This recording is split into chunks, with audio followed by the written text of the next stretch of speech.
कच्चा हीरा दूसरे के लिए पत्थर भी हो सकता है, हमारे लिए वो कोहिनूर है। मेरे को मालूम है कि फार्मिंग कैसे होती है, लेकिन मैंने आज तक किया नहीं, लेकिन डायमंड का फार्मिंग किया है जरूर। यू आर दी नंबर 1, तो आपका टर्नओवर क्या रहेगा? नंबर 1 टर्नओवर में तो हूँ, लेकिन मैं प्राउडली वो बोल सकता हूँ कि मेरे साथ जुड़े हुए लोग, वो टीम है, वो मेरी नंबर 1 टीम है, और मेरी जो नंबर 1 टीम है वो किसी के पास नहीं है, इसलिए मैं नंबर 1। आपका एक्सपीरियंस नरेंद्र भाई के साथ कैसा रहा? मेरी ऐसी कोई एज नहीं है, मेरा कोई ऐसा स्टेटस नहीं है जो युग पुरुष के लिए मैं बात कर सकूं। उसका ऑरा है ना, मैंने आज तक एक आदमी में भी नहीं देखा। 2000 फादरलेस गर्ल्स का मैरिजेस आपके परिवार ने करवाए? 2000 से ज्यादा मैरिज की बात करें तो मेरे से एक छोटा मेरा भाई है सुरेश, उसका कंपनी का नाम है मारुति इम्पैक्ट। तो मारुति इम्पैक्ट फाउंडेशन उसका एक ट्रस्ट है, वो ट्रस्ट के अंडर में वो आज तक उसने मोर देन 2000 फादरलेस गर्ल्स का शादी करवाया है। वर्ल्ड इंडिया को कैसे देखता है कि लोगों का बिहेवियर इंडियन कंपनीज के प्रति अगर कुछ चेंज हुआ, या आपने कुछ नोटिस किया? मैं इंडिया को कभी नीचे देख ही नहीं सकता हूँ। राष्ट्र, नेशन वो मेरे ब्लड में है। मैं आज प्राउडली फील कर रहा हूँ कि लास्ट डेकेड में जो मैंने चेंज देखा है, मैं इसे कभी सोच भी नहीं सकता था कि ऐसा। I am very lucky personally because I am getting to sit and having conversation with 3 of the top diamond manufacturers in the world, and today we are going to touch the peak because आज हम बैठे हैं the world's largest diamond manufacturing company Kiran exports के owner और global director के साथ श्री दिनेश भाई लखानी। और आज हम बात करेंगे कि ये डायमंड इंडस्ट्री चलती कैसे है, डायमंड इंडस्ट्री के नुआंसेस जो लोगों को नहीं पता कि एक कच्चा पत्थर डायमंड कैसे बनता है, ये इंडस्ट्री इतनी बड़ी कैसे हुई, ये इंडस्ट्री में जो पटेल कम्युनिटी है उनका कंट्रीब्यूशन क्या रहा, और वो ये इंडस्ट्री में इतने सक्सेसफुल कैसे हुए, बहुत डिटेल में बात करेंगे और बहुत मज़ा आने वाला है। So let's get into it. Dinesh भाई, welcome to the podcast, really happy to have you. Thank you Jay भाई, कैसे हैं आप? एकदम मजे में। Great great. दिनेश भाई, जब हम यहाँ पे आए, आपका जो वार्म वेलकम, जो हॉस्पिटैलिटी, आई रियली अप्रिशिएट। और ये हमेशा होता है, मतलब मैं कोई भी बड़े गुजराती बिजनेसमैन के यहाँ पे अगर हम जाते हैं, कहीं भी अगर आप नॉर्मल भी इंसान के घर जाओगे तो बहुत अच्छा खासा वेलकम मिलता है। तो it was really great to be here, so compliments for that. Thank you Dinesh भाई, हम कुछ आसान क्वेश्चन से शुरुआत करेंगे और उसके बाद then will get into business, industry, थोड़ा डिटेल में डिस्कशन करेंगे। My first question to you is the world's largest diamond manufacturing company, मतलब किरण के आगे कोई है ही नहीं when it comes to manufacturing polished diamonds, और उनके आप ग्लोबल डायरेक्टर, तो आपका दिन कैसा होता होगा? थोड़ा वो डिस्कस करते हैं। मेरा दिन मॉर्निंग 5 o'clock से चालू होता है। समझ लो मेरा जब भी वेकअप होता है तो पहले तो मैं भगवान को नमस्कार करता हूँ कि सुबह में मैंने ये नई सुबह देखी, क्योंकि each and every day is energetic and new day for me.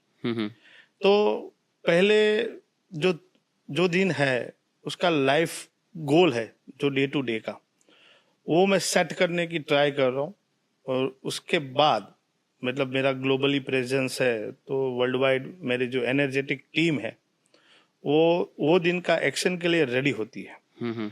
तो वो दिन मैंने जो सोचा है वो तो पर्टिकुलर एक टीम के साथ मैं बात कर लेता हूँ मॉर्निंग में कि आज का टारगेट टास्क क्या होना चाहिए, क्या नया होना चाहिए, क्या पॉजिटिव होना चाहिए, और क्या सब इंडस्ट्री, कंपनी और जो मेरा किरण फैमिली है उसके लिए क्या आप पॉजिटिव दे सकते हो।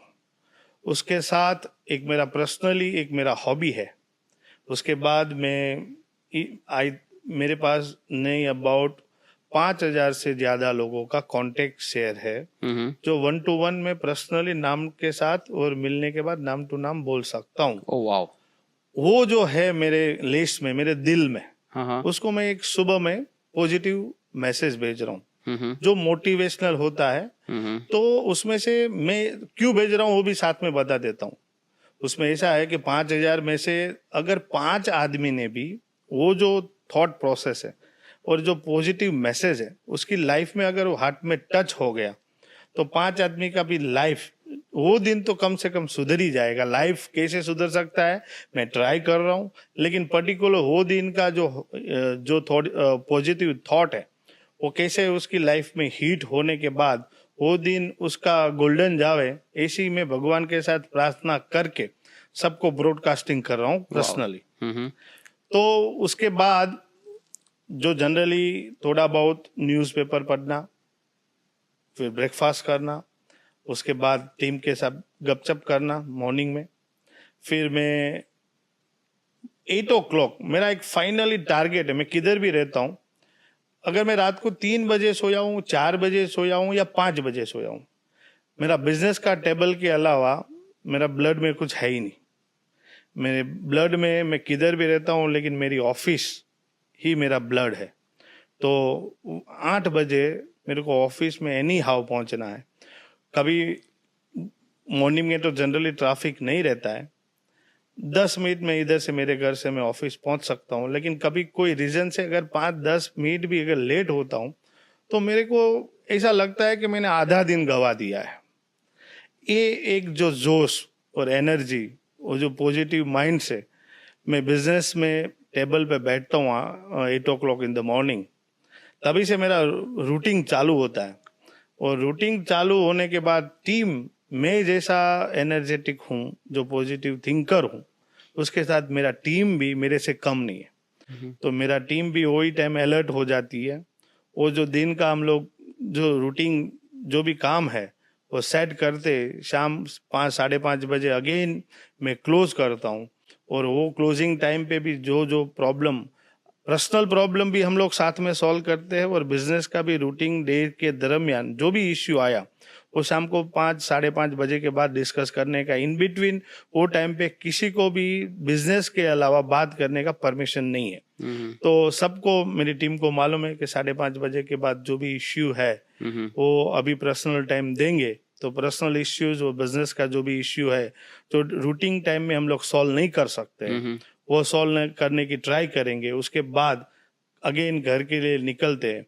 निकलने के बाद इन बिटवीन जो ट्रैवलिंग टाइम है, तभी रिटर्न में हम लोग को मिनिमम 30 या 45 मिनट लग जाता है। तो वो टाइम भी मैं वेस्ट नहीं करना चाहता हूँ। उसमें मेरा जो दिन का जो भी मैंने एक्सपीरियंस लिया है और मैं सीख रहा हूँ, मेरे लिए each and every day is learning day. मैंने कभी भी ऐसा नहीं सोचा कि भाई मैं अभी टॉप पे बैठा हूँ और मैं अभी मेरे को सब कुछ आता है। मेरे को रोज सीखना है और नया नया सीखना है। और नया सीख के मेरी इंडस्ट्री, मेरा फैमिली, जो किरण फैमिली है, मैं उसको फैमिली बोलता हूँ। मेरा कोई मतलब मेरा बेटा या मेरी वाइफ या मेरी बच्ची, वो फैमिली तो है ही। इसके अलावा मेरा फैमिली बहुत बड़ा है। तो वो फैमिली को मैं कैसे बेटर सर्व कर सकूँ, सबको खुशी दे पाऊँ और सबको पॉजिटिव एनर्जेटिक बना पाऊँ और हेल्दी और वेल्दी दोनों तरह से, ऐसी मेरी सोच वो ड्यूरिंग द ट्रैवलिंग चालू रहती है। और मेरा जो जनरल नॉलेज है, जो पॉजिटिव थिंकिंग का नॉलेज है, वो कैसे बढ़े, वो मैं ट्रैवलिंग टाइम में से मेरा थॉट प्रोसेस से मैं लिखते रहता हूँ। वो जो लिखान है, वो लिखान में घर को शाम को आने के बाद, मतलब डिनर लेने के बाद, जब भी मेरे को टाइम मिलता है तो मैं एक कच्चा एक रो में फ्रेमिंग बना लेता हूँ कि आज के दिन में मेरे को मेरे जो ग्रुप है, मेरी इंडस्ट्री है या मेरा फैमिली है, उसको मेरे को क्या पॉजिटिव मैसेज देना चाहिए।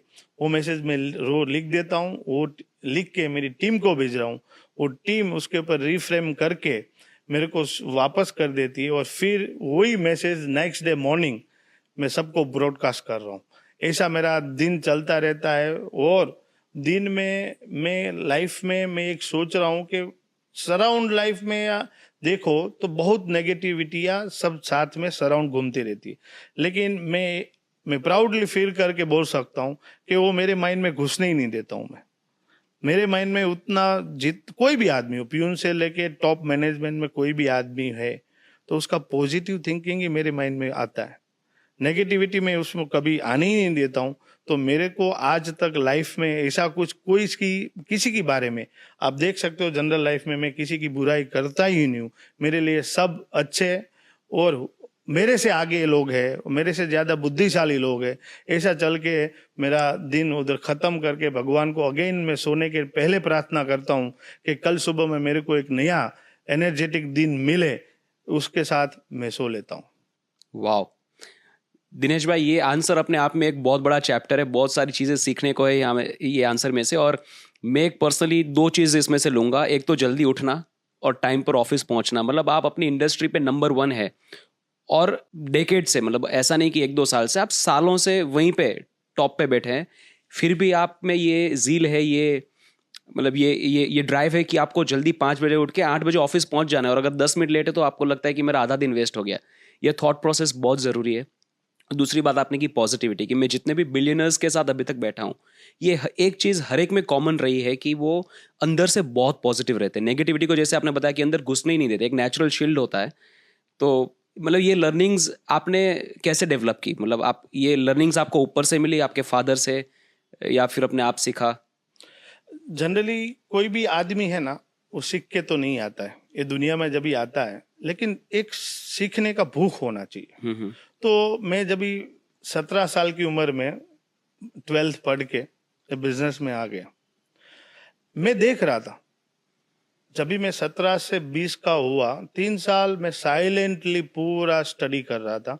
सही बोलूं ना तो अब जो ने मैंने 12 तक नहीं पढ़ा ना, वो मुंबई आके मैंने ज्यादा पढ़ा है। राइट। तो मतलब 17 टू मेरा जो उम्र 17 साल से 20 साल तक मैंने जो स्कूल में पढ़ाई नहीं की होगी, उतनी मैंने पर्सनल इधर ट्रेनिंग स्कूल में पर्सनल टीचर्स है, और काफ़ी नए नए इंडस्ट्री से इंस्टीट्यूट से, और डायमंड ग्रेडिंग हमारी एक लैब रहती है, उसमें नंबर ऑफ मैंने एक्सपीरियंस लिया। तो मेरी लाइफ में मेरा नो डाउट जन्मभूमि गुजरात है, मेरा कर्मभूमि महाराष्ट्र है, लेकिन अगर मेरी शैक्षणिक की बात करें तो शिक्षण में भी मैंने जो गुजरात में से जो सीखा था, उससे ज़्यादा मैं महाराष्ट्र में आके सीखा हूँ। तो मेरे लिए वो 3 साल की पढ़ाई आज तक वो चलती रहती है, और मेरे लिए ईच एंड एवरी डे सीखना जरूरी है। तो आज मैं बच्चे को भी वही एग्जाम्पल सेट करना चाहता हूँ कि आपने जैसे बात की कि 8 बजे से मैं 10 मिनट लेट भी हुआ तो मेरा आधा दिन गया। तो मैं ऐसा नहीं बोलना चाहता हूँ कि मैं बहुत काम कर रहा हूँ, राइट। या मैं ऐसा भी नहीं बोलता हूँ मैं टाइम का पंक्चुअल हूँ। मैं इसमें से एक और सीख यूथ को देना चाहता हूँ कि कोई भी आपको सक्सेस होना है तो सक्सेस के पीछे ऐसे ही सक्सेस सामने से नहीं आती, उसके ऊपर हार्ड वर्क जरूरी है। Right. और आपका जो थॉट प्रोसेस है, और आप बिजनेस में कितना सीरियस हो। मैं सुबह में 8 बजे जाके ईच एंड एवरी डे मेरे को जो परफॉर्मेंस मिलता है वो ऐसा नहीं है कि मैं जो चाहता हूँ मेरे को मिल जाता है, लेकिन मेरा एम क्या है कि मैं उधर ऑफिस में रहूंगा, 8 बजे टीम के साथ बैठूंगा, तो मेरे को जो करना है, मेरा जो कर्तव्य है वो मैं निभा पाऊंगा। और उस उधर बैठा हूं तो उधर का थॉट मेरे माइंड पे चलता है, और मैं कुछ ना कुछ नया करके और मेरी टीम से लेके मैं टीम को वापस दे सकता हूं। ये रीजन से मैं बोलता हूं काम कम है या काम ज्यादा है, लेकिन टाइम पंक्चुअल है।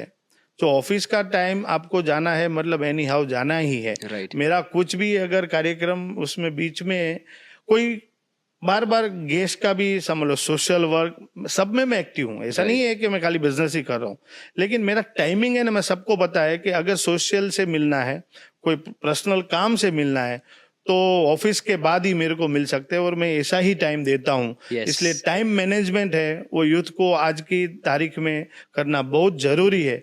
और यूथ को अगर सक्सेस होना है, अगर ये जो कंपनी जो हमारी हम लोगों ने जो पहुंचाई वो टीम से, मैं ऐसा नहीं बोल रहा हूँ कि इसमें खाली मेरा अकेला का योगदान है, मेरा किरण फैमिली पूरा का योगदान इतना ही है। जो जो मैं कर रहा हूँ उसे मेरे से ज्यादा भी योगदान देने वाले हैं कंपनी में, लेकिन जो मेरा डेडिकेशन है टाइम से लेके पंचुअल से लेके परफेक्शन से, वो मैं कभी किसी का भी नहीं चलाता हूँ। इसके लिए मेरी लाइफ में मैं यूथ को एक ही बात बताऊंगा कि अगर पंचुअल रहेंगे, परफेक्शन में रहेंगे, तो आप 100% सक्सेस होंगे। Wow, great learning, being punctual, being consistent. मतलब खाली 1-2 बार नहीं, पूरा लाइफ ये कंसिस्टेंसी आपने फॉलो की है, और ये होना चाहिए। सुपर। दिनेश भाई, मैंने एक वीडियो बनाया था कि how Patels dominate the diamond industry. तो उसमें मैंने बताया था कि बहुत क्लोज निट फैमिलीज होती है, ये एक सेंस ऑफ कम्युनिटी होती है पटेल्स में, और उसके चलते रिस्क कैपिटाइट भी ज़्यादा होता है, एक्सेस टू कैपिटल बहुत अच्छी तरीके से मिल जाता है, and that's how they came to dominate the diamond industry. और आप तो वो कर रहे हैं, you literally dominate the diamond industry by being the number 1 manufacturer. मुझे आपसे समझना है कि ऐसी क्या चीज़ें स्पेशल है पटेल्स में कि वो डायमंड इंडस्ट्री को इतने अच्छे तरीके से डोमिनेट कर पाते हैं। देखो मैं पटेल के लिए इतना प्राउडली बोल सकता हूँ, ओरिजिनली है ना, पटेल एक फार्मर था। तो फार्मर का रोल आपको मालूम होगा, is basic hard work. Yes. तो हार्ड वर्कर के पीछे आज हमारे गांव को समझ लो, हम लोग सौराष्ट्र के गांव के हैं, मतलब भावनगर जिला के बाजू में भोजपरा करके गांव है। तभी पटेलों को, जो किसान जो थे वो फार्मिंग करते थे, लेकिन हमारे एरिया में पानी की बहुत तंगी थी। बरोबर, ऐसे ही सब पटेल हमारे जो वडील थे सबने बहुत हार्ड वर्किंग किया, लेकिन पानी की वजह से हम लोग को जो उपज मिलना चाहिए, जो उत्पादन मिलना चाहिए, जो उसमें से आवक होना चाहिए, वो नहीं हो रही थी। और हार्ड वर्किंग गजब का, और पूरा आप देख सकते थे वो टाइम पे कि आदमी बैठ नहीं सकता था, वो लेवल का हम लोग के पास लाइफस्टाइल भी नहीं था, खाली हार्ड वर्किंग थी। तो पटेल की बात करें तो पटेल पहले से हार्ड वर्कर था, और हार्ड वर्किंग जो उसके ब्लड में है। और वो आप देखते रहेंगे कि जब भी पटेल उससे गांव से लेके शहर में आया, और शहर में समझ लो एक डायमंड कटर बना पहले। राइट। बराबर, एक्चुअली पटेल पहले से कोई बिजनेस में इतना, डायमंड इंडस्ट्री में तो पहले से कोई इतना बड़ा कोई कंपनी नहीं था हमारे में, लेकिन स्टेप टू स्टेप जो टाइम जाते गए, वो टाइम जाने के बाद एक पहले वो डायमंड कटर बना, उसके बाद छोटा बहुत जो छोटा फैक्ट्री बनाया, समझ लो 25 व्हील का 50 व्हील का ऐसा। फिर उसके बाद धीरे धीरे डेवलप हो के हार्ड वर्किंग करके और रिलेटिव को और लेके आया। यस। ऐसा भी नहीं है, एक पटेल कम्युनिटी में एक खास बात वो है यूनिटी। यस। मतलब मैं अकेला चल रहा हूं तो मेरा सर्कल है, मेरा फैमिली है, जो मेरा सराउंड सोसाइटी में जो रहता हूँ उसको सबको पकड़ पकड़ के लेके आया और एक यूथ बनाया, ग्रुप बनाया। वो ग्रुप में भी आज मैं सक्सेस हूं तो मैं उसके साथ शेयर कर रहा हूँ सक्सेस, कि भाई सक्सेस कैसे मिलती है, क्या करना चाहिए। ये जो लर्निंग स्टेज सबको सिखाता है वो। और वो ऐसा मोनोपोली बिजनेस भी नहीं करना चाहता। पटेल देख लो, कभी भी मोनोपोली बिजनेस नहीं करेगा। अगर वो खुद सक्सेस है ना तो सो सक्सेस का स्टोरी सुना ही देगा और सबको बता भी देगा।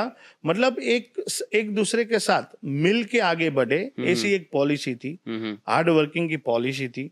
और जो पॉलिसी आज तक मैंने दूसरी इंडस्ट्री में या दूसरी कास्ट में मैं कम देख रहा हूँ, वो इसमें मैं पटेल समाज में ज्यादा देख रहा हूँ। उसका मेरे को गौरव भी है और उसका सक्सेस भी मैं देख सकता हूँ। काफी ये डायमंड इंडस्ट्री पहले से आपको मालूम हो, पालनपुरी समाज उसके पहले जूइस के पास थी। बरोबर, उसमें पालनपुरी ने भी पूरा योगदान दिया। पहले वो लोग मैन्युफैक्चर में थे, आज भी वो कर रहे। लेकिन एक ग्रास रूट की जो हार्ड वर्किंग पटेल समाज ने अनगिनित काम किया है, उसकी वजह से आज जो सक्सेस मिल रहा है, उसका जो चार्मिंग आप देख सकते हो। यस। आउट ऑफ क्यूरियोसिटी पूछ रहा हूँ दिनेश भाई, आपने कभी खुद ने फार्मिंग की है? नहीं, फार्मिंग मैंने नहीं की है, लेकिन मेरे फादर और उसके फादर ने, यानी मेरे दादा ने की थी। लेकिन मैं छोटा था, मैं जब भी छोटा था तभी समझ लो मैं वेकेशन के टाइम पे मेरे गांव पे जाता था, तो मेरे को मालूम है कि फार्मिंग कैसे होती है, लेकिन मैंने आज तक किया नहीं है। अच्छा। मैंने फार्मिंग की है डायमंड की और डायमंड की फार्मिंग पूरी मेरे को मालूम है कि जब भी डायमंड आता है कैसे बनता है, और वो पूरा मेरे को पर्सनली मैंने सीखा भी है। और उसके बाद मैंने, अगर आपको अगेन मैं बोल रहा हूँ, मैं फार्मिंग नहीं किया है, लेकिन डायमंड का फार्मिंग किया है जरूर। तो डायमंड के फार्मिंग की बात करते हैं दिनेश भाई, जो लोग बाहर से डायमंड इंडस्ट्री को देखते हैं उनको सिर्फ जो फाइनल प्रोडक्ट है वो दिखता है, जो चमकता हुआ हीरा। उनको ये नहीं पता होता कि ये हीरा यहाँ तक पहुंचता कैसे, एक कच्चे पत्थर से लेके एक चमकता हुआ हीरा कैसे बनता है, अगर आप समझा सके तो। यस, ये तो हमारा सब्जेक्ट है। कच्चा हीरा दूसरे के लिए पत्थर भी हो सकता है, और हमारे लिए वो कोहिनूर है। वाह। तो क्योंकि आज जौहरी हीरे की पहचान कर पाएगा, और दूसरे को मैं अगर आपको कच्चा हीरा दिखाऊंगा तो आप शायद फेंक भी देंगे, आपको पता भी नहीं चलेगा इसमें हीरा है। अच्छा। अगर पर्टिकुलर क्वालिटी दिखाओ, क्लीवाज क्वालिटी सोएबल में, तो शायद या मैकेबल एरिया में आपको पता चल जावे कि हीरा है। लेकिन जो इंडिया की जो एक्सपर्टीज है, जो भारत देश में जो स्किल पड़ा हुआ है, अगर वो स्किल की लेवल की बात करें तो वो जो आप पत्थर समझ के फेंक देंगे और उसमें से वो कोहिनूर जैसा हीरा बना पाएंगा, ये इंडिया भारत की एक स्किल है। तो ये स्किल के बारे में अगर बात करें तो ये पर्टिकुलर काफ़ी देश उसके ऊपर माइनिंग कर रहे हैं। वो माइनिंग होते ही वो माल इंपोर्ट आता है इंडिया में, और इंडिया में उसके ऊपर पूरा प्रोसेस होता है। वो प्रोसेस में आपने सूरत में जाके देख सकते हो, बहुत बड़ा हार्ड वर्किंग है। और पूरी ये जो चमक दमक जो भी दिख रही है, वो उसके पीछे जो मेरे फैमिलीज है, जो किरण फैमिली मेंबर्स है, आज डायरेक्टली इनडायरेक्टली आप देखो तो जो मोर देन 50,000 से ज्यादा लोग हमारे साथ जुड़े हुए हैं, जो हम लोग इतना एम्प्लॉयमेंट दे रहे हैं सबको। राइट। तो वो लोगों की जो हार्ड वर्किंग मेहनत है, वो स्किल है, उसका जो डेडिकेशन है, उसके हिसाब से ये चमक दमक आपको दिख रही है डायमंड की। और इसके लिए भारत में एक proudly feel as a Bharat citizen, मेरे को प्राउडली फील हो रहा है कि जो डेवलप्ड जो कंट्री थी उसके पास से हम लोग इंडिया जैसे, भारत जैसे देश में ये काम कर पा रहे और प्राउडली कर पा रहे। और ये अगर बिजनेस इसमें टीका है तो उसका ऑटोमेटिकली वही प्रूफ होता है कि अपने पास प्रॉपर स्किल है। तो उसके बाद समझ लो डायमंड आया, पूरा प्रोसेस हुआ, और फैक्ट्री में गया, फैक्ट्री में जाके सब अलग अलग डिपार्टमेंट उसके ऊपर नंबर ऑफ प्रोसेस की काम करेंगे। फिर वो फाइनल फैक्ट्री में जाएगा, फैक्ट्री में प्रोसेस होके पॉलिशिंग होके वो माल मुंबई के लिए, मुंबई मतलब हेड ऑफिस में आता है, सेल्स ऑफिस में आता है, और सेल्स ऑफिस में उसका पूरा असोर्टिंग होता है। जो डायमंड की फोर्सेस पे जो काम हो रहा है, वो चीज पूरा इधर मुंबई का जो स्किल है, इसमें आजकल में खाली गुजराती को भी नहीं, आजकल उसमें काफी जो अपने भारत के अलग अलग स्टेट भी उसमें इन्वॉल्व है। अच्छा। आज मैं बात करूं तो जो पॉलिशिंग में एसोमेंट में महाराष्ट्रन भी बहुत एक्सपर्ट है। हाँ। तो इसमें डायमंड इंडस्ट्री में खाली गुजराती को आगे नहीं रखते हुए इसमें काफी उसके पाया के पिलर में महाराष्ट्रन भी है, मारवाड़ी लोग भी है, अच्छा। सिंधी लोग भी है। और आज लेबर ओरिएंटेड बात करें तो काफी स्किल जो ज्वेलरी सेक्टर में बंगाली लोगों का भी बहुत एफर्ट है और बहुत अच्छा स्किल है। तो आप नहीं तो मिनिमम 8 से 10 स्टेट इसमें इन्वॉल्व है, तभी फाइनल हीरे की चमक निकलती है। और फिर वो चमक निकल के एसोमेंट होके हम लोग वर्ल्ड मार्केट में उसको कैसे प्रेजेंट कर पाए, मार्केटिंग कैसे कर पाए, वो हिसाब से पूरे वर्ल्ड में प्रेजेंट करके हम लोग वर्ल्ड को एक प्यारा सा ऑर्नामेंट बना के लूज डायमंड का चमक देके पूरी वर्ल्ड को हम लोग प्रेजेंट कर रहे हैं। राइट। दिनेश भाई, मैं सूरत में पला बड़ा हुआ हूँ, तो मेरा जो पूरा सर्कल था, फ्रेंड सर्कल, वो सब डायमंड मर्चेंट्स के बच्चे थे। तो उनसे मैं कुछ चीज़ें बहुत सुनता था कि साइट होल्डर है कोई कंपनी, मतलब बचपन से सुनते आ रहे, मतलब ये 3-4 जो स्टोरीज है, आपकी है, वल्लभ दादा की है, या गोविंद काका की, या सवजी काका की, ये बचपन से मैं सुनते आ रहा हूँ। तो ये साइट होल्डर क्या होता है और वो कब स्टार्ट हुआ इंडिया में, कंपनी साइट होल्डर बनना कब शुरू हुई और उसका मतलब क्या होता है?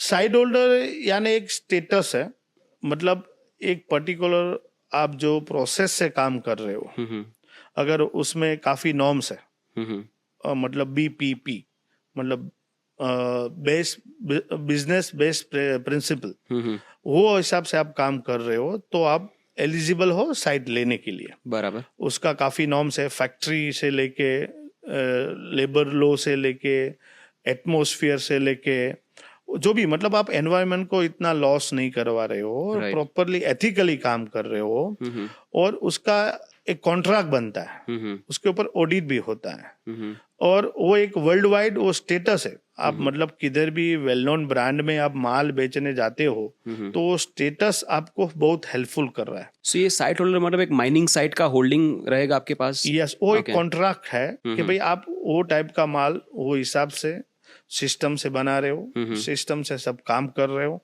और वो जो आपको कॉन्ट्रैक्ट दिया जाता है कि पूरे ईयर में जो 10 DTC साइट रहती है वो आपको एक शेड्यूलिंग मोटा मोटी मिलता है कि भाई पर्टिकुलर ये मंथ में आपको इतना मिलियन का माल मिलेगा। तो वो हिसाब से आप पूरा शेड्यूलिंग कर सकते हो। अच्छा। तो एक DTC साइट होल्डर बनना एक स्टेटस है, एक अपने आप में और बहुत बड़ी सब बात है। कंपनी को नहीं मिलता है। राइट। उसके लिए पूरा आपको जो नॉर्म्स है वो आपकी कंपनी एलिजिबल होनी चाहिए, तो वो स्टेटस मिलता है। दिनेश भाई, अगर डायमंड इंडस्ट्री में लोगों से बात करें, जो जो टॉप की कंपनीज है उनसे बात करें, तो कोई बोलता है उनका टर्नओवर 12,000 करोड़ है, कोई 20,000 करोड़ है, मतलब इतने बड़े बड़े फिगर्स की बात होती है। यू आर दी नंबर 1, तो आपका टर्नओवर क्या रहेगा? देखो, टर्नओवर की बात करें तो वो ईयर टू ईयर बढ़ता ही रहेगा। अभी मैं लेटेस्ट बात करूं तो मेरी कंपनी का टर्नओवर 17,000 करोड़ है। हम्म लेकिन मैं फिगर पे हम लोग बिलीव नहीं कर रहे। हम्म फिगर एक अलग गेम है, हम्म लेकिन इतना मैं अब प्राउडली फील कर सकता हूं, मैं नंबर 1 टर्नओवर में तो हूं, बराबर। वो तो सबको मालूम है। डायमंड इंडस्ट्री को आप पूछेंगे तो वो ही बता देगी, मेरे को बताने की जरूरत नहीं है। लेकिन मैं प्राउडली वो बोल सकता हूं कि मेरे साथ जुड़े हुए लोग हैं, वो टीम है, वो मेरी नंबर 1 टीम है। और मेरी जो नंबर 1 टीम है वो किसी के पास नहीं है, इसलिए मैं नंबर 1 हूं। वाह। तो मेरी जो पहचान है वही मेरी टीम है। और टीम का जो डेडिकेशन, जो एनर्जेटिक पावर, उसकी मैं जितनी भी बात करूं आपके साथ वो कम रहेगी। उसके लिए मेरे को आपको मिनिमम 2-3 देश देना पड़ेगा। ए लेवल की मेरी टीम है। राइट। तो मैं ज्यादा बिलीव फिगर से नहीं कर रहा हूँ, टीम से कर रहा हूँ। टीम का डेडिकेशन है, टीम का जो एनर्जेटिक सोच है। और मेरी टीम के लिए कुछ भी, मतलब nothing is impossible, everything is possible. कुछ भी वो करके देगी। अगर हमारे ओर से काफी मीटिंगों में हम लोग तय कर रहे हैं कि भाई इतना दिन में ये काम करने का है, हम लोग के माइंड में डाउट होता है कि टीम हाँ बोलेगी, होगा कि नहीं होगा। वो सामने से बोल देती है कि आप सो जाओ, ये काम 2 दिन में हो जाएगा। वाह। ऐसी मेरी टीम है। राइट। दिनेश भाई, मुझे बहुत अच्छा लगता है कि आप बहुत सारी क्रेडिट अपनी टीम को दे रहे हैं। मुझे एक बहुत अच्छा कोट याद आता है हेनरी फोर्ड का। तो वो एक समय पे ऑटोमोबाइल्स में नंबर 1 कंपनी बहुत सालों तक रही। तो उन्होंने बताया था कि आप मेरे से सब ले लो, मेरा पैसा ले लो, मेरा इंफ्रास्ट्रक्चर ले लो, मेरा नाम ले लो, मुझे सिर्फ मेरी टीम दे दो, मैं दूसरा फोर्ड बना दूंगा। दिनेश भाई, मैंने ये भी सुना है कि जो सूरत के डायमंड मर्चेंट्स है, जो डायमंड कंपनीज है, वो अपने कर्मचारियों का बहुत ख्याल रखती है, और आप बार बार आपकी हर एक सक्सेस की क्रेडिट जो है वो आपके एम्प्लॉयज़ को देते हैं। तो ये कल्चर कैसे डेवलप होता है? वो कल्चर ऊपर से आता है, आपके बड़े भाई वल्लभ भाई ने एक कल्चर शुरू किया, आपकी सोच, या फिर ये ग्रास रूट से आता है जो आपका बैकग्राउंड है फार्मिंग का? तो मुझे थोड़ा ये चीज़ के बारे में डिटेल में जानना है कि इतना ख्याल आप एम्प्लॉयज़ का क्यों रखते हो, उसका महत्व क्या है, और ये कल्चर कैसे डेवलप होता है? देखो, मैं जब छोटा था तभी मेरे पापा मेरे को एक ही सीख देते थे कि कभी भी कोई भी काम करना तो तेरे में आएगा ना, तो वो दिन तेरा लास्ट दिन और तू हार जाएगा। तू वी से काम करेगा ना, वो इतना पढ़े लिखे नहीं थे, वी मैं बोल रहा हूँ। बोला गुजराती में आप कહેવત છે કે આપણે કર્યું, इसलिए मैं वी बोल रहा हूँ। उसको वी का पता नहीं था, राइट। वो लेवल का एजुकेशन ही नहीं था। हाँ। लेकिन वो बोलता है હું પણ ક્યારેય આવવું ન જોઈએ, રાઈટ। બરાબર। આ એંગલથી મારો सक्सेस स्टोरी चालू થતી थी। એટલે मैंने मेरे पापा को एक प्रॉमिस दिया था कि मैं आई कभी लाऊंगा नहीं, मैं वी पे ही काम करूंगा। तो स्टिल टुडे मैं कभी भी कोई भी फंक्शन में जाता हूँ, कोई भी क्रेडिट देना है, और कभी कोई भी सक्सेस मिलता है, और एक्चुअली मैं आज आपके शो के दरमियान मैं कुछ भी मेरे बारे में वो नहीं बोलूं, सही भी नहीं है। मैं इतना कोई काइंडनेस या ऑनेस्ट या कोई महान व्यक्ति नहीं हूं। जो मेरी टीम है वही मेरी जीत है। तो अगेन मैं आपको वही बात कर रहा हूं कि जो 1-2 पॉइंट पे मैं काम कर रहा था, 2 वर्ड्स पे काम कर रहा हूं, तो मेरी टीम का जो भी सफर सक्सेस सुकान है वो भी इतना ही लेवल का होना चाहिए। वो ग्रास रूट से ही काम करना चाहिए, तो ही कंपनी को आगे लेके जा सकता है। और रही बात आपने जो कर्मचारी की बोली और जो किरण फैमिली की आप बात कर रहे हो, उसमें वल्लभ भाई का जो थॉट है कि भाई जिसके थ्रू हम लोग चमक रहे हैं उसको कभी लाइफ में भूलना नहीं चाहिए। तो बीच में या शायद आपको मालूम होगा कि हम लोगों ने पूरा जो मार्केट है वो सूरत गए थे, तो वल्लभ भाई ने बारीकाई से एक एक चीज को पर्सनली ध्यान में देते हुए कि भाई आदमी को रहने के लिए, ट्रैवलिंग के लिए, खाना के लिए, स्कूल के लिए कुछ भी इधर सूरत में आके प्रॉब्लम नहीं होवे, वो बारीकाई से उसने छानबान की थी और वो ही लेवल का सर्विस दिया था। तो मतलब वो जब भी फैक्ट्री में विजिट करते हैं ना, तो फैक्ट्री का मेन ऑफिस नहीं देखते हैं, फैक्ट्री का टॉयलेट देखता है। अच्छा। मतलब वो लेवल की भाई कि मेरे जो साथ जो जुड़े हुए हैं लोग, उसको जो प्रॉब्लम कोई भी आप देखो तो जब भी छोटी से छोटी प्रॉब्लम वो सॉल्व करने के लिए उसका माइंड पहले एक्टिव होता है। वो सोच आज हमारे में सब में आ गई है। तो आज लेको प्यून से लेके टॉप मैनेजमेंट में कि भाई कोई भी अपने साथ जुड़े हुए व्यक्ति को या हमारे से जुड़े हुए कोई भी हमारी कंपनी से इनडायरेक्टली डायरेक्टली जुड़ा है, किसी को अपने को एथिकली जो सर्विस हम लोग बेस्ट प्रोवाइड कर सकते हो करनी चाहिए। तो ही अपनी कंपनी का जो मार्केटिंग है वो जनरली आप देखेंगे ना, वल्लभ भाई का थॉट प्रोसेस पूरा अलग है। वो बोलता है कि मार्केटिंग करने की जरूरत नहीं है, उसका थॉट प्रोसेस ऐसा है, उसका मार्केटिंग थॉट सबसे आगे है। इसके लिए बोला तुम्हारा कर्मचारी है वही तुम्हारा मार्केटिंग गुरु है, वही तुम्हारा पर्सन मार्केटिंग पर्सन है। वो बोलेगा वो इम्पैक्ट आने वाला है, तो उसको वो बोलने के लिए अपने को क्या देना चाहिए और मानवता की दृष्टि से क्या देना चाहिए, वो थॉट प्रोसेस से हम लोगों ने जिससे कमा रहे और जिससे चमक रहे उसको चमकाना जरूरी है। वो पॉलिसी पे वो हमारे से काम करवा रहे हैं। सुपर, बहुत ही बढ़िया, बहुत अच्छी बात है। हम वल्लभ भाई के बारे में थोड़ा और बात करते हैं। तो मुझे ये जानना है कि किरण की शुरुआत कैसे हुई, और स्वाभाविक तौर से कोई भी बिजनेस जब बड़ा होता है तो बहुत सारे चैलेंजेस भी आते हैं, और वो चैलेंज में से कहीं से एक ऐसी अपॉर्चुनिटी निकलती है जो बिजनेस का टर्निंग पॉइंट बन जाता है और फिर वहाँ से स्काई रॉकेट होता है।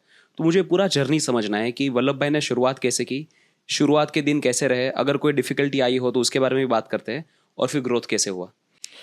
वल्लभ भाई ने शुरुआत बहुत छोटे लेवल से की थी।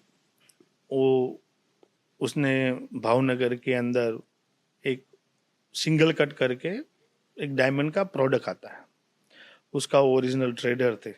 बहुत कम पढ़े लिखे थे, लेकिन डेयरिंग, एनर्जी, पॉलिसी, जो थॉट प्रोसेस वो किसी के पास नहीं है। ए लेवल का आदमी की अगर मैं जितने भी बात करूं वो मेरे मुंह से वो कम भी जाएगी। वो लेवल का एक पर्सनालिटी, वो लेवल का एक थॉट प्रोसेस, वो लेवल का एक हार्ड वर्किंग पर्सन, इस मीन्स वल्लभ भाई।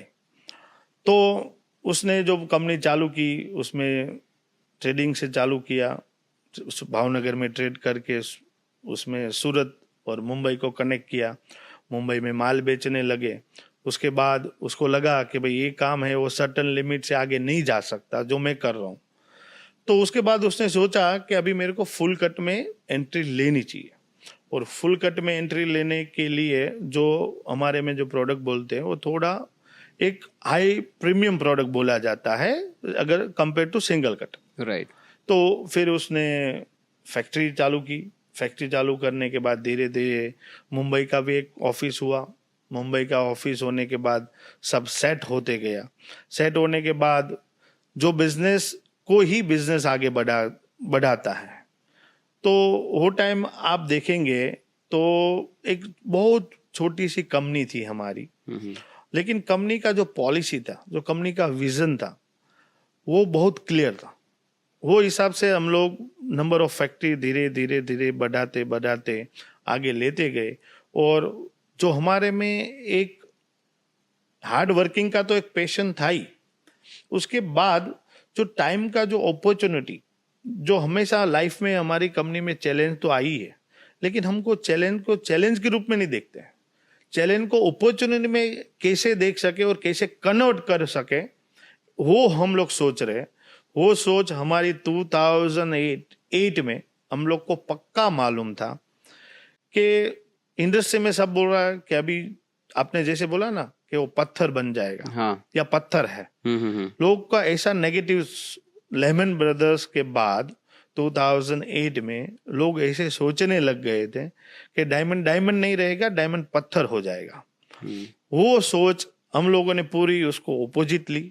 हमने वो अपॉर्चुनिटी में कन्वर्ट की, और वो अपॉर्चुनिटी हम लोग ने जो गांव सब बोल रहे थे कि बिजनेस कम करना चाहिए, ये टाइम राइट नहीं है, तभी वो चैलेंज हम लोगों ने अपॉर्चुनिटी में कन्वर्ट करके हम लोगों ने और बिजनेस बढ़ाते गए। तो अब क्यूमुलेटिव काफ़ी सालों में हमारा 33% ग्रोथ होता रहा, अच्छा। बिकॉज ऑफ हमारा जो पॉलिसीज पे काम हुआ, जो थॉट प्रोसेस पे काम हुआ, और हम लोग ने वर्ल्ड वाइड जो हमारा प्रेजेंस था, हमारा जो डिस्ट्रीब्यूशन था, और हमारे जो कस्टमर थे, वो कस्टमर का बिहेवियर हमारे प्रति, और हमारा जो पॉलिसी का जो डिज़ाइन हुआ, वो पॉलिसी को ग्रो टुगेदर का पॉलिसी हम लोगों ने डिज़ाइन किया। वो ग्रो टुगेदर का पॉलिसी आज हम लोग को ये मुकाम पे लेके आई है, और हम लोग आशा करते हैं कि भगवान से मैं प्रार्थना करता हूँ कि हमारा पॉलिसी, कंपनी का जो पॉलिसीज है, वो ऐसे ही बिहेवियर हम करें, पॉलिसी राइट डिजाइन होवे, तो ये जो हमारा पोजीशन है वो कंटिन्यू चलता रहे, ऐसी आज भगवान के साथ मैं प्रार्थना करता हूँ। बिल्कुल बनी रहेगी जैसी आपकी सोच है, ग्रो टुगेदर, और वो हर चीज़ में दिखती है। जैसे आप अपने कर्मचारियों का ध्यान रखते हैं, जैसे आप एनवायरनमेंट का ध्यान रखते हैं, काफ़ी सारे अवार्ड्स भी मिले आपको उसके लिए, तो definitely you will continue being number 1।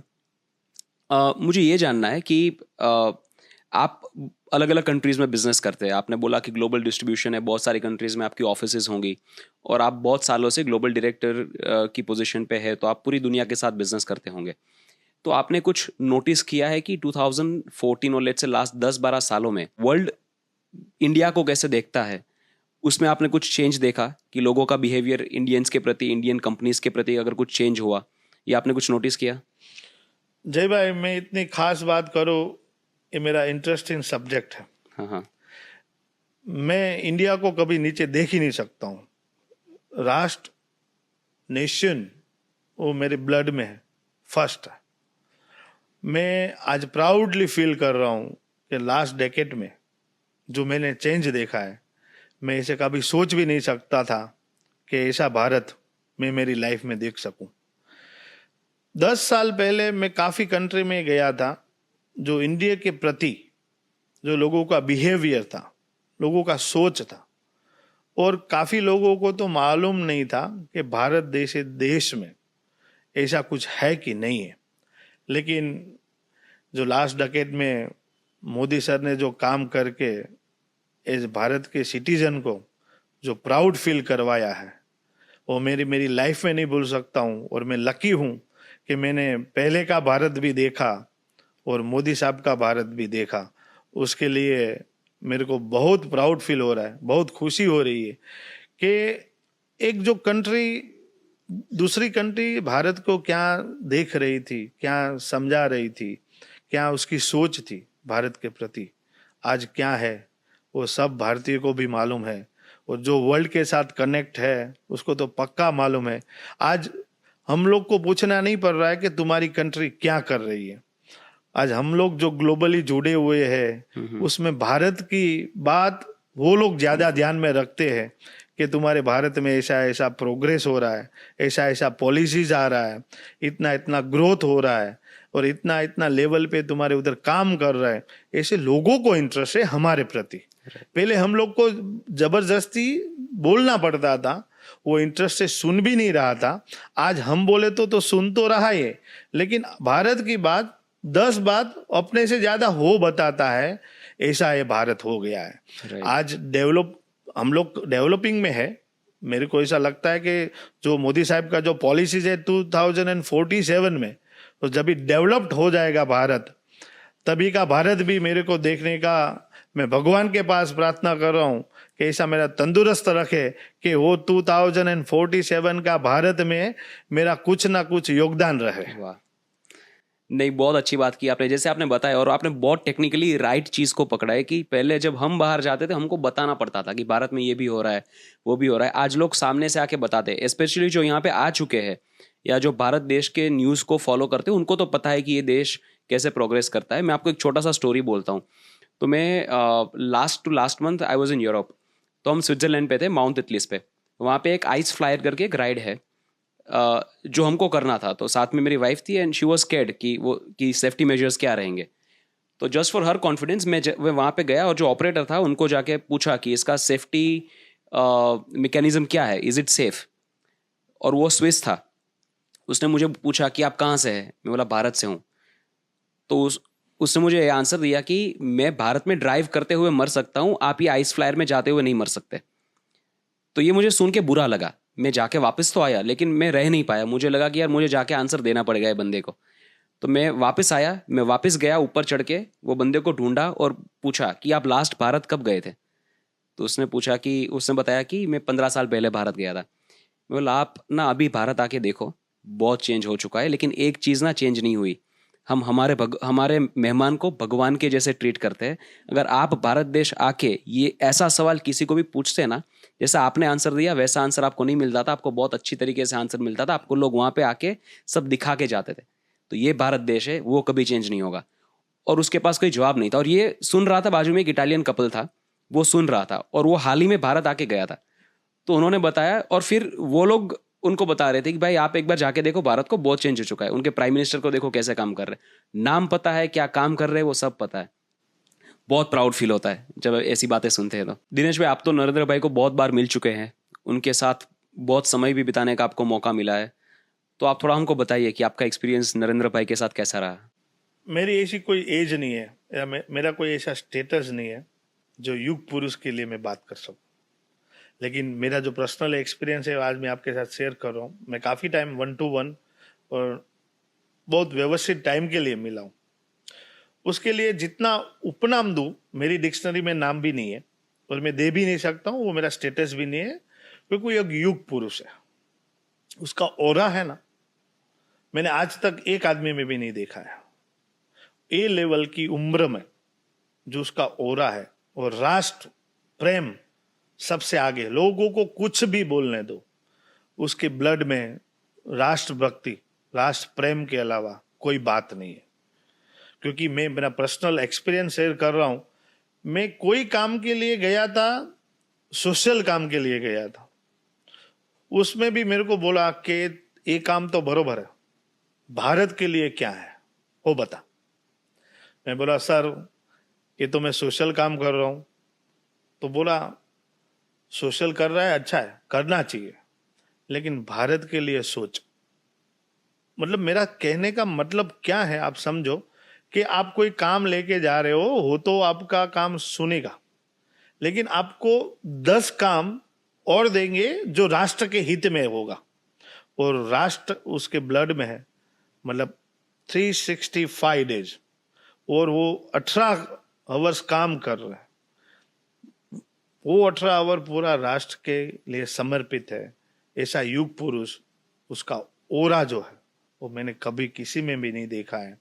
और कोई बच्चे से लेके कोई टॉप बिजनेसमैन, वर्ल्ड के टॉप जो नेता है, जो पॉलिटिशियन है, कोई भी एंगल ऐसा नहीं है, कोई भी सब्जेक्ट ऐसा नहीं है कि उसको उसकी जान नहीं है उसमें।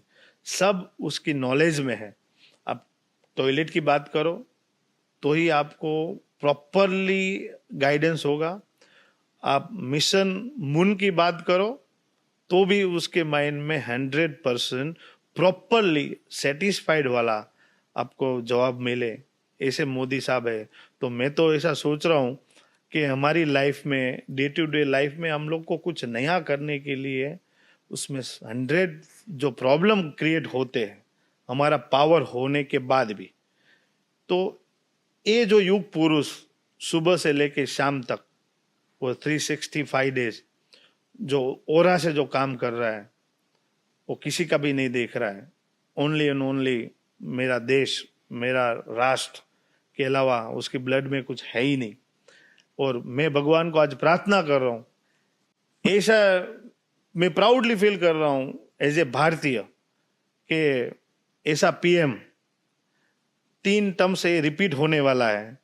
लेकिन इसको जब तक वो लाइव है तभी भगवान उसको इतनी तंदुरुस्ती देवे कि भारत को और ना और एक नई ऊंचाई पे लेके जावे, और उसकी हाजिरी में भी वो भारत जो ऑर्गेनाइज भारत, जो डेवलप भारत हो जावे, तो मेरे लिए उससे ज्यादा खुशी की कोई बात ही नहीं हो सकती है।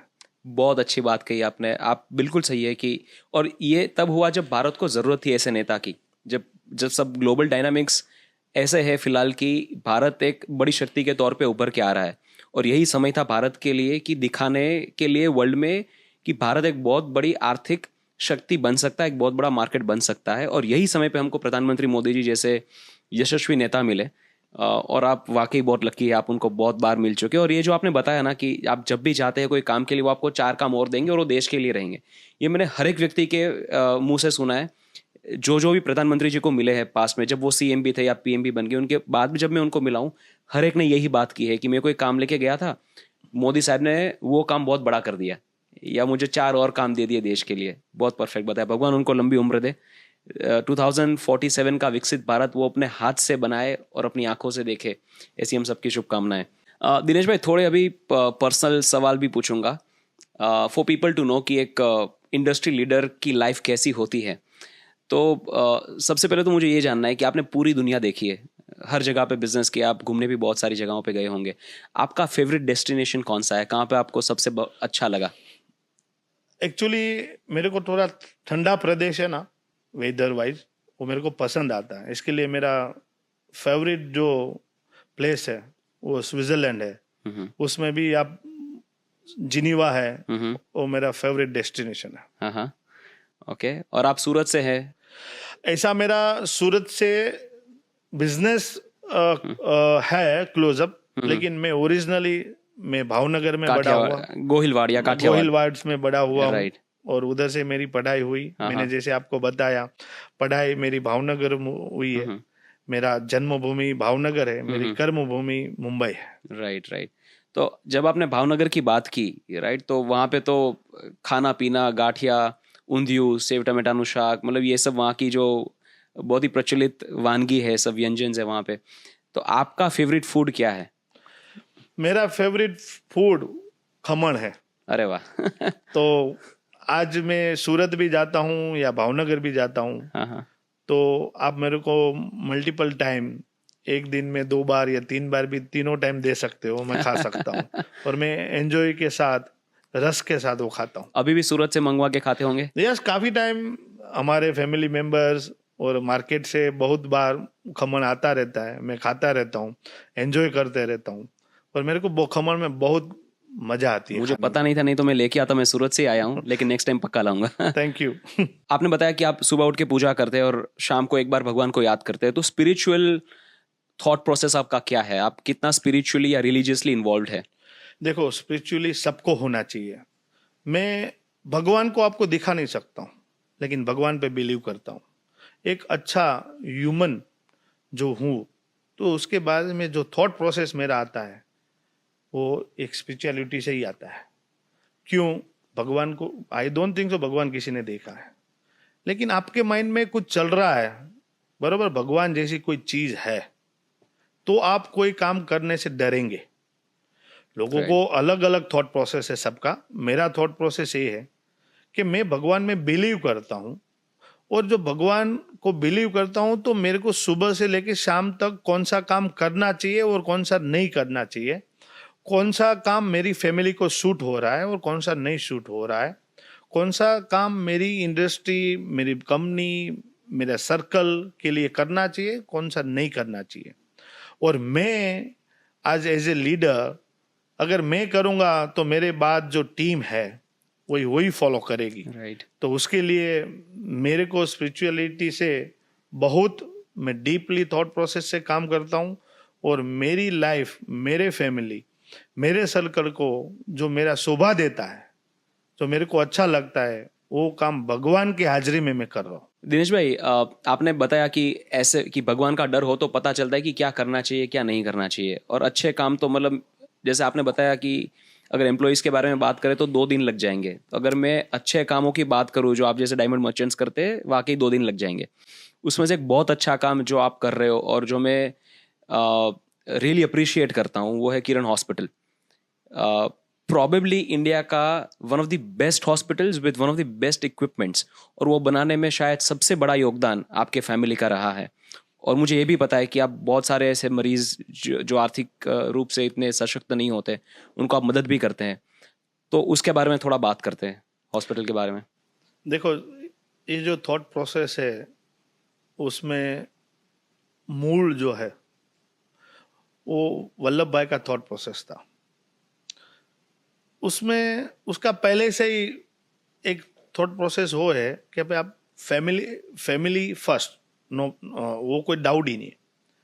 लेकिन आप जो सोसाइटी से जो कमाए हो, बराबर, तो सोसाइटी को वापस देना आपका धर्म है।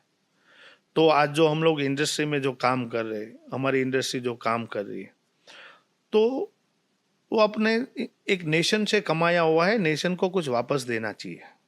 वो पॉलिसी में वल्लभ भाई ने डिसाइड किया था कि भाई जो टाइटल है वो किरण को लेना ही चाहिए।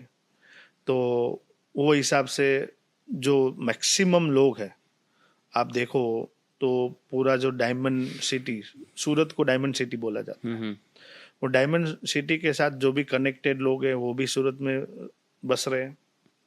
उसके बाद सूरत के लिए ऐसा जरूरियात था। आज बॉम्बे जैसी मेट्रो सिटी में ये फैसिलिटी एक्चुअली था, लेकिन सूरत जैसी सिटी में ये आर्थिक रूप से जो लोग नहीं पहुंच पा रहे, उसके लिए बॉम्बे जैसी मेट्रो सिटी में आना पड़ रहा था। तो वो थॉट प्रोसेस से वल्लभ भाई ने एक डिसीजन लिया कि भाई सूरत में ऐसा काम हो रहा है समस्त पाटीदार समाज की ओर से, तो ये टाइटल अपने को लेना चाहिए। और वो उसने जो अपना उसका कर्तव्य है वो पूरा निभाया। उसके बाद आपको शायद मालूम हो वे नहीं हो वे, आई डोंट नो, उसके बाद किरण 2 भी आ रहा है। अच्छा, किरण हॉस्पिटल 2। हाँ हाँ, और अभी एक किरण मेडिकल कॉलेज भी चालू हो गया है। वाह, वो भी मेरे को जब भी जानकारी है तो एवरी ईयर वो मेडिकल कॉलेज में से 1 साल के बाद 500 डॉक्टर निकलेंगे उधर से, जो देश को, नेशन को समर्पित होगा। तो डायरेक्टली इनडायरेक्टली हमारी कंपनी CSR में भी बहुत एक्टिव है। आज कोई भी एजुकेशन ले लो या कोई भी क्षेत्र ले लो, उसमें मेडिकल, एजुकेशन, एनवायरनमेंट से लेके सब कुछ जगह हम लोग, हमारी जो फर्ज है उसमें कभी भी चूक नहीं रहे। राइट। और ये मैंने बहुत बार सुना है, जैसे आपने बताया कि वो जो फैसिलिटी जो बड़े सिटीज़ में, मेट्रोज में अवेलेबल थी, वो सूरत में नहीं थी। लेकिन आज जब मैं सुनता हूँ लोगों से कि आप अगर किरण हॉस्पिटल में जाओ तो आपको 5 स्टार ट्रीटमेंट मिलेगा, पेशेंट फर्स्ट की पॉलिसी है, आपको बहुत हमदिली से आपका वहाँ पे स्वागत होगा, आपको बहुत कंफर्टेबल फील कराया जाएगा, आपको बिल्कुल डर नहीं रहेगा। और ऐसी ट्रीटमेंट सूरत में मिलना, वो शायद 20 साल पहले किसी ने सोचा भी नहीं था, लेकिन आज हो रहा है। और अभी आपने बताया कि किरण 2 भी आ रहा है, मेडिकल कॉलेज भी बन गया। ये ना एक चीज़ मैंने वल्लभ भाई के बारे में सुनी है, मेरे फ्रेंड्स मुझे बताते हैं कि वो जो भी सोचते हैं ना, बहुत बड़ा और बहुत लंबा सोचते हैं। तो शायद उसी का ही एक हिस्सा है। यस, उसकी सोच ही बहुत बड़ी है। और वो खुद के लिए कुछ भी नहीं कर रहे, दूसरे के लिए करने वाला अगर व्यक्तित्व है तो वल्लभ भाई है। वाह। दिनेश भाई, diamond is a very sensitive business, और उसमें काम करने के लिए, ये बिजनेस में आपकी जो कंपनी की साइज़ है, अगर वो मैग्नीट्यूड लेवल की कंपनी को ऑपरेट करना हो तो बहुत सारी सेंसिटिविटी समझनी पड़ती है। तो आप अपनी नेक्स्ट जनरेशन को कैसे प्रिपेयर कर रहे हैं? देखो, कोई भी इंडस्ट्री हो, जब भी उसको आप एंटर करेंगे तो बेसिक लेवल का नॉलेज सबके पास होना चाहिए। जब भी मैंने भी इंडस्ट्री ज्वाइन की तो मैंने फैक्ट्री लेवल से लेके एसोमेंट, हाँ, सब कुछ मैंने ट्रेनिंग ली है। आपने कटिंग भी? यस, मैंने व्हील पे बैठ के कटिंग भी की है। तभी कोई वो लेवल की टेक्नोलॉजी भी नहीं थी। अच्छा, एक्चुअली मैं प्राउड फील कर रहा हूँ कि मैंने दोनों डेकेड देखे। हाँ, मतलब पोस्ट और प्री 2000 पहले जो इंडस्ट्री जो लेवल से काम कर रही थी, उसका पूरा फॉर्मेशन ही अलग था। और after the 2000, after the millennium year, पूरा इंडस्ट्री का जो काम करने का तरीका है वो टाइम टू टाइम आज भी अपग्रेड हो रहा है। लेकिन जो मेजर चेंजेस मैंने देखे हैं, मैं प्राउडली फील कर रहा हूँ कि ह्यूमन के टच के अलावा मिनिमाइज टेक्नोलॉजी वो टाइम पे यूज हो रही थी बिफोर 2000। और आफ्टर द 2000 इतना वो इंडस्ट्री में चेंज आया कि ये इंडस्ट्री इतना टेक्नोलॉजी लेके आई, और वो टेक्नोलॉजी के साथ जो ह्यूमन टच है वो भी कम नहीं हुआ है। जनरली आप देखेंगे तो कोई भी इंडस्ट्री में टेक्नोलॉजी आने से ह्यूमन इन्वॉल्वमेंट है वो कम हो जाता है। राइट। इसमें अलग है। एक बेटर क्वालिटी, बेटर यील्ड, और वैल्यू एडिशन के लिए जो करना पड़ रहा है आज हमारी कंपनी कर रही है। और हम लोग एज ए टेक्नोलॉजी सबसे ज्यादा टेक्नोलॉजी यूजर, कोई भी इंडस्ट्री में टेक्नोलॉजी लेके आना चाहता है तो सबसे पहले हम वेलकमिंग कर रहे हैं कि आए हमारे उधर R&D करे, हम लोग टेक्नोलॉजी के साथ जो चल रहे हैं उससे भी आगे जाना चाहते हैं। तो हमारा जो माइंड है वो वेरी ब्रॉड है और कोई भी नया चीज को एडोप्ट करने के लिए हम लोग पूरी खुशी के साथ R&D करवाते भी है और खुद भी कर रहे हैं। राइट। तो जो नया जनरेशन को जो वो देखने को नहीं मिला, वो मैं लकी हूं कि मेरे को प्री और पोस्ट दोनों देखने को मिले। राइट। लेकिन जब भी बात पॉइंट पे आता हूं तो मैं आज के जनरेशन को वही मैं बोल रहा हूं कि भाई बेसिक लेवल का जो नॉलेज है वो तो लेना जरूरी है, क्योंकि आप डायमंड की वैल्यू कभी कर सकते हो। आप अगर फाइनल पॉलिश देखा, फाइनल फिनिश प्रोडक्ट देखा तो आपके लिए डायमंड वो एक प्रोडक्ट है। राइट। और हमारे लिए जो पत्थर से लेके कोहिनूर बनाने में जो एफर्ट डालना है, जो हमारे साथ जुड़े हुए एम्प्लॉयज है, जो रत्न कलाकार है, उसका मेहनत क्या है, वो मेहनत के सामने उसको क्या मिलना चाहिए, तो ही आप उसके लिए राइट डेडिकेशन और राइट वेटेज दे के उसको राइट दे सकते हो। दिनेश भाई, आपने किरण को छोटी कंपनी से बहुत बड़ी कंपनी होते हुए देखा है और आपके सर्कल में भी ऐसे बहुत सारे लोग होंगे जिन्होंने बहुत सक्सेसफुल कंपनीज बनाई होगी। तो according to you, what are the 3 core ingredients of a successful business? अगर सक्सेसफुल बिजनेस बनाना हो तो ऐसी क्या 3 चीजें हैं जो चाहिए ही होगी, जिनके बिना नहीं बन सकता? एक्चुअली मैं बोलूँ तो मैं 3 इंग्रेडिएंट्स के ऊपर काम नहीं कर रहा हूँ, मैं 5 इंग्रेडिएंट्स के ऊपर काम कर रहा हूँ। उसमें पैशन है, पार्टनरशिप है, प्रोग्रेस है और परफॉर्मेंस है और प्रिंसिपल है। उसके ऊपर मैं काम 5 पीस। 5 पीस पे। तो ये दिनेश भाई आपने बहुत अच्छी बात की, 5 पीस। इसके ऊपर मैं भी थोड़ा स्टडी करूंगा एंड आई थिंक ये मेरी कंपनी में भी मैं इम्प्लीमेंट कर सकता हूँ। आपके 5 पीस में से मेरे पास 2 पीस है अभी, बाकी 3 मुझे ऐड करने हैं, तो वो मैं डेफिनेटली करूँगा। दिनेश भाई, मुझे पता है कि आप मुकेश भाई से बहुत करीब है, गौतम भाई से भी आपकी जान पहचान, आपकी दोस्ती है, मुकेश भाई अंबानी और गौतम भाई अदानी। और ये ऐसे दिग्गज बिजनेसमैन है कि जिनको देख के उनकी बातें सुन के प्रेरणा मिलती है। आप तो उनके फ्रेंड है, उनके साथ आपको समय बिताने का मौका मिलता है। तो आप थोड़ा हमको बताइए कि आपका एक्सपीरियंस कैसा रहता है जब मुकेश भाई से आप मिलते हैं या गौतम भाई से मिलते हैं, क्या बातें होती हैं? देखो, उससे मिलने का एक प्राउड फील हम लोग कर रहे हैं। मुकेश उसमें अभी काफी एक फंक्शन था, एक हमारा अवार्ड सेरेमनी, उसमें मुकेश भाई मिल गए थे। हाँ। तो उसमें गुफ्तगू कर रहे थे। हाँ। लेकिन वो स्केल का बिजनेसमैन के साथ जितना पॉजिटिविटी, वो जो ग्रास लेवल का थॉट, जब भी आप नहीं मिले होंगे ना तो आपको ऐसा लगता होगा मुकेश भाई का स्टाइल ऐसा रहेगा, मुकेश भाई का व्यवहार ऐसा रहेगा, मुकेश भाई ऐसा सोचते होंगे। लेकिन सोच तो उसकी पॉजिटिव और बहुत बड़ी है, हिमालय से भी बड़ी सोच है। लेकिन जब भी मिलने के बाद आपको ऐसा पता चले कि ए लेवल के आदमी ग्रास रूट में रह के सबका प्रॉब्लम सबके साथ साथ में लेके चले और सब इंडस्ट्री का वो पोलाइटली सुने, ऐसा एक बंदा है तो मुकेश भाई है।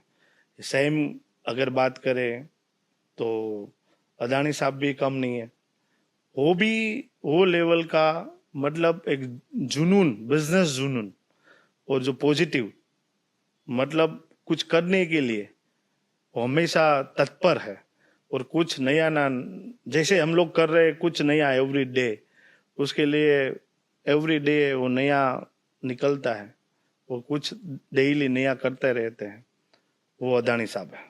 वाह, आप गुजराती में बातें करते जब मिलते तभी? तीनों गुजराती है तो गुजराती में ज्यादा वो मदर टंग के हिसाब से वो ज्यादा मजा आती है। वाह, ब्रिलियंट।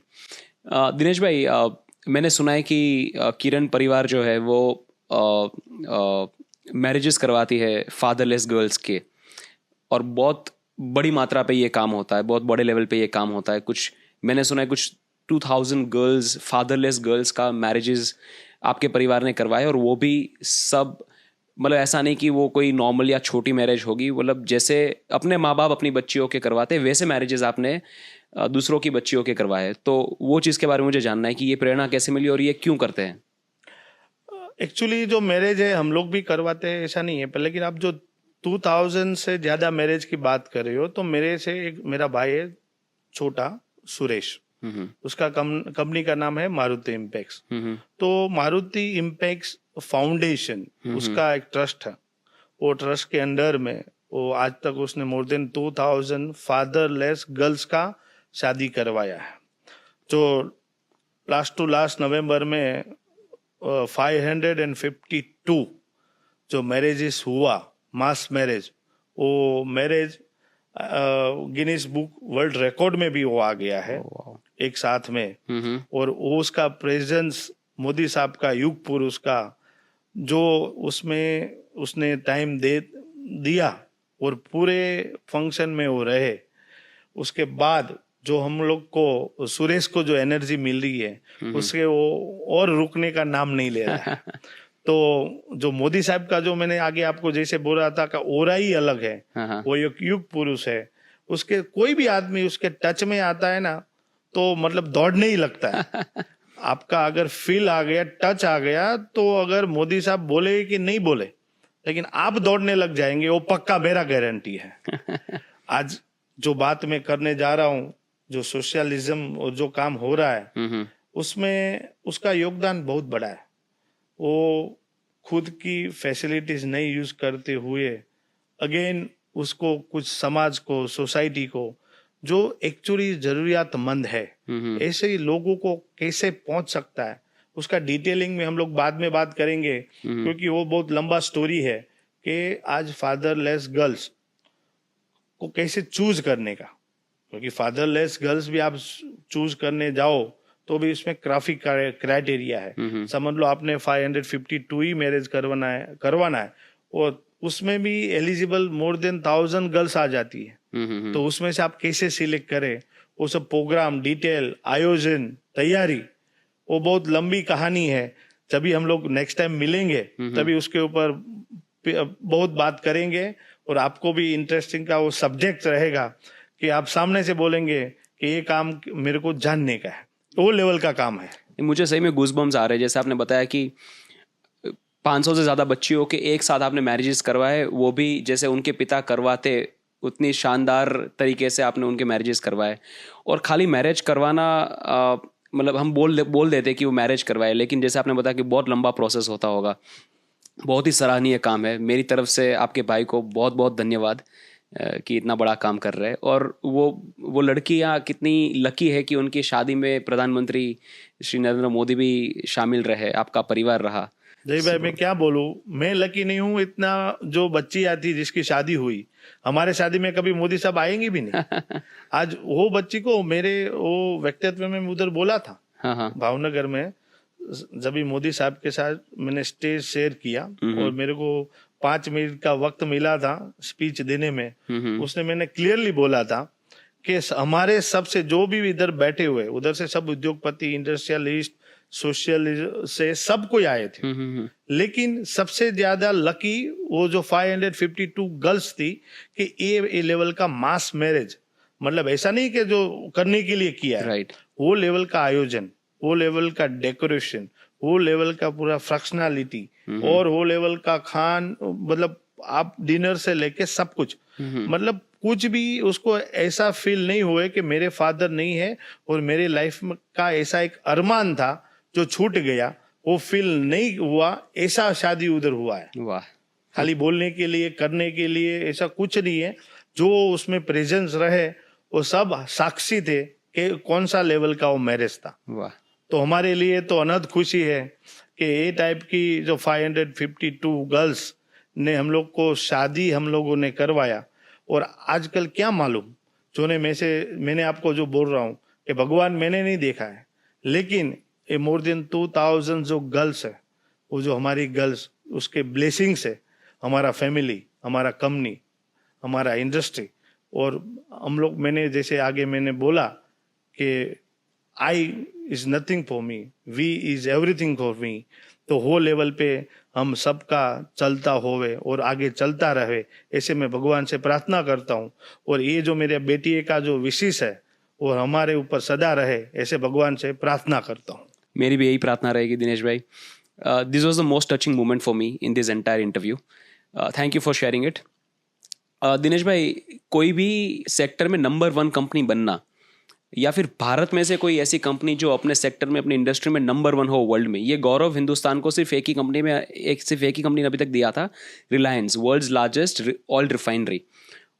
और जहाँ तक मैं मानता हूँ ये गौरव सेकंड आफ्टर रिलायंस किरण ने हिंदुस्तान को दिलवाया है कि world's largest diamond manufacturing company. तो कैसा फील होता है, मतलब जब आप टॉप पे बैठे हो और वो भी इतनी बड़ी इंडस्ट्री में, तो वहाँ पे क्या फील होता है? Sense of responsibility, sense of power, क्या फील होता है वहाँ पे? देखो, एक भारतीय होने से एक गौरव की तो बात है.